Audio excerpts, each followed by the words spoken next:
あいつによろしく伝えてくれよ。今ならホテルで寝ているはずさ。泣いたら窓辺のラジオつけて陽気な歌でも聞かせてやれよ。アメリカの貨物船が桟橋で待ってるよ。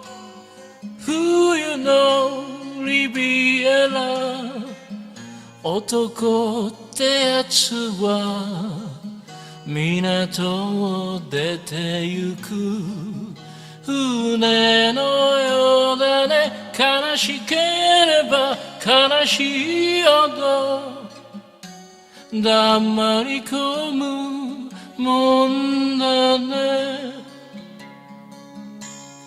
革のコートのボタン一つ取れかけて様にならない冬のリビエラ、男ってやつは港を出てゆく船のようだね。悲しければ悲しいほど黙り込むもんだね。